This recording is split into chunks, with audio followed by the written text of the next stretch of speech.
So yun, good morning mga kalingap. Isang mapagpalang umaga. Ito pa tayo sa bahay. May pupuntahan tayo ng medyo maaga-aga ngayon guys. Meron tayong tutulungan na isang angels. Sana magkasundo. Angel lang pala kasi isa lang. Meron siyang iniingi sa atin ng tulong. So ngayon, action natin. Malay mo, magkasundo. Para katulong naman tayo. Puntahan na natin guys. Malapit lang naman dito sa amin. Siguro yung iba may idea kung sino ang malapit na nakatira dito sa bahay ko na angel na beneficiary ni Kalinga Prab. So ngayon puntahan na natin guys. Ayan, puntahan natin dito guys. Motor lang tayo para bilis-bilis at saka malapit lang naman. Meron tayong kamit up dito. Dito na naghihintay.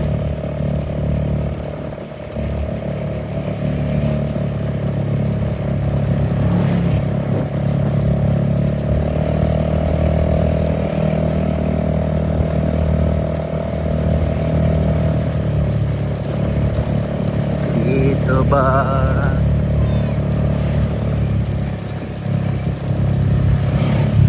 Baka lumagpas ako ay.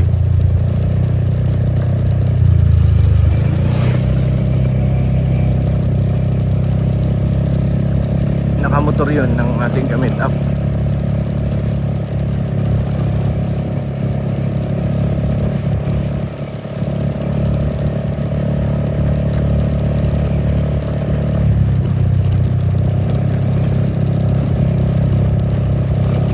Bakit wala pa? Ayun. Natin. Siya na yan. Si boss.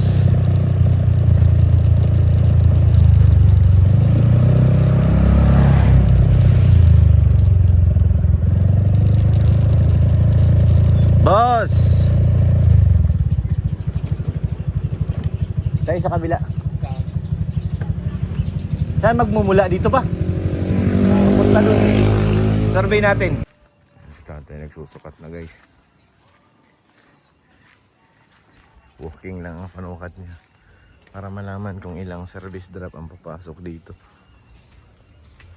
May alam na po ba kayo kung kanino itong nilasikaso natin? Alam niyo na po ba? Tatay oh. Galing ng pagsusukat niya oh. Lakad-lakad lang. Si medyo looban nito guys, kaya ano, kailangan sukatin ni tatay yung service drop. Ganda na ng bahay oh. Kasi bawal natin ipakita yan. Yung dito lang tayo, hindi natin project yan. Ang project lang natin ay kuryente. Kausap ko na rin si Joy.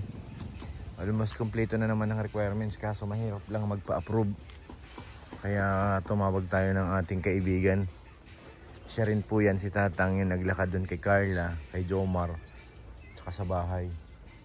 Siya rin po yun, kaya may kuryente na si Carla sa kanyang ano. So ito dito, sabihin ko na kung kanino to. Bahay po ni Joy Diwata. Kausap natin si Diwata. Ngayon, doon sa ano siya nag-uwi, sa lugar nila. Ngayon na. Na-estimate niya kaya ang layo naman lalakarin niya. Ano-mano lang. Nakatawa dito, parang nung punta kami dito, ito lang ang bahay eh. Alam ko, pulis ata may at sa kabila. Dito wala pa yan.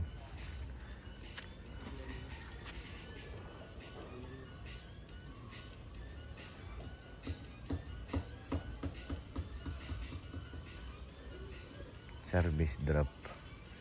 Yung mga bahay na, dami na, bilis lang nung karoon ng mga bahay dito. Bilis lang. Ang problema dyan kina Joy, yung likod, parang natakot-takot malalim eh. Baba ba ganyan, ano? Yung likod nito guys, tinan mo, bangin. Yung palayan dyan sa baba. Yan nakakatakot ay. Oh, mababa dun oh. Palayan. Mga taniman. Pantaron. Ba't may ganitong lugar dito? Ba't ang lalim dun? Ano yun?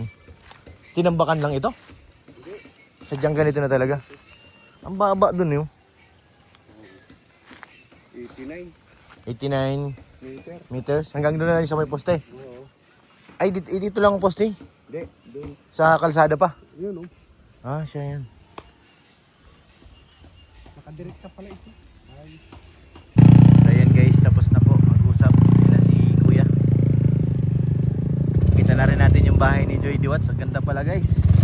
Napakaganda. So ang inabot ay umabot ng 15,000 something yung kuryente ni Joy. Pero wala na siyang iintindihin doon. Kompleto na po yun. Package din na po yun guys. Kaya wala nang intindihin doon. Doon po si Papa Ed sa kabila oh. Yung may bahay na yun oh, may mataas. Yan lang si Papa Ed oh. Wala lang, masingit ko lang. Pero at least ano na, may progress na. Natawagan ko na lang si Joy kung ano ang ano niya kasi para malakad na, may start ng maglakad. Tulong lang po natin yan eh. Tayo naman ay basta makakatulong sa mga beneficiary ni Kalinga Prab. Hindi natin pinagdadamot yan. Na pagdating ko sa bahay, tawagan ko si Joy Diwata para ano, kung okay sa kanya yung price na yon. Batang parang umabot ng 15,300. Ganun, 15,300. I-confirm na lang natin kay Joy. Ano po tayo tawag dito? Tulong kay Diwata para kasi nakita ko po siya yung nag-vlog kami ng Franjoy. Kita ko siya maraming daladalang envelope. Kaya nagtanong po ako kung anong problema. Eh siyempre alam naman natin eh, mga beneficiary ni Kalinga Prab. Yun, binanggit niya sa akin na naglalakad nga raw siya ng kuryente kaso nga lang nahihirapan siya. Napahirapan siya, ang dami daw hinihingi. Kaya sabi ko sige na try ko dun sa nakilala ko kung matutulungan ba siya. At baka tutulungan naman kung pagtulong lang, matutulungan talaga siya dun. Gaya ganito, ang ano na lang kung magkakasundo sila sa price. Narinig naman po din ng ano ng katiwala dun nila sa bahay kung magkano ang hinihingi ni tatay. Kaya kumbaga lahat ng kailangan alam doon ng katiwala nila sa gumagawa. Kaya mamaya i-confirm na lang natin kay Joy. Tapos tawagan ko na si Tatang. So ngayon guys, tatawagan natin si Joy Diwats para malaman natin kung agree siya doon sa ano ng tagalakad natin. Para malaman niya na kaagad-agad. Oh, call ended ah. Another call ba? Halo. Nag-uusap, nagaling kami doon, nandun si tatay sa kabila. Yung katiwala mo nyo doon, nandun, nakausap din namin. Ang lakas ah. May na po ang ano. Ano yung maingay? Nag-aaway.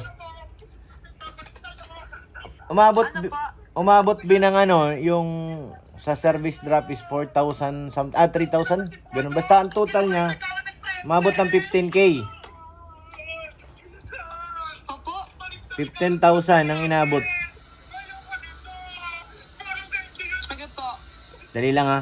4,360 yung service drop. Tapos yung ano, yung paglakad is 11. 11,000. Tapos plus 4,360. 15,360 ba? Sige po, kuya, pure health. Sabihin ko po. Pag ano, kung game ka doon, bukas ipasa mo na sa akin yung papel. Mauwi ka naman bukas, di ba? Apo. Okay, sige, bukas na lang tayo magkita. Sige po, thank you po. Sige, bye. So ayan guys, 15,360 pala ang total. Pero doon, wala na silang iintindihin kasi mahirap talaga maglakad. Mahabang ano yan pag naglakad ka ng Canorico, mahabang proseso. So balik-balik ka. At least dyan, subok na yan yung tagalakad na yan dahil bahay ko, bahay ni Carla, bahay ni Jomar, siya po yung tagalakad namin. Kaya hindi na ako nagdadalawang isip dyan. Ngayon, hintay na lang approve ni Joy. Requirements. May requirements na, complete na yung requirements na kay Joy na kasi nag-start na nga siya mag-seminar eh. Kaya so nga lang, balik-balikin siya kaya yun, buti nagkita kami nung nag-vlog. Kaya inano ko sa kanya, sabi ko sige na. Pero bukas ikakabit na yan pag approve siya. Hindi, bukas kukunin ko pa lang yung requirements kasi nag-uwi si Joy sa kanila, sa bahay. Matalitong kausap natin eh. Mabilis yan. Basta pag nahawak na ni Tatang yung mga requirements, 10 days. Madali lang Kuryente kasi yan. nag-orientation siya. Mas madali na yun. Seminar pala. So yan, maraming salamat po sa inyong lahat. Sorry po dun sa mga naghihintay na makita yung bahay ni Joy. Bawal po natin isama sa vlog yun kasi hindi naman po yun ang nilalakad natin eh. Kuryente lang. Sinsya na po sa inyo at may rules din kami na bawal talaga yun. Sa tahanan nga, hindi kami nag-vlog dun. Kaya talagang si Joy lang ang maririnig nyo. Maraming salamat po sa inyo lahat. Shoutout po kay Ate Ani Haramilia. Thank you po. At kay Ate Nancy. Kay Ate Luz. Thank you po. At sa lahat na manonood. Maraming salamat. God bless po mga kalingap.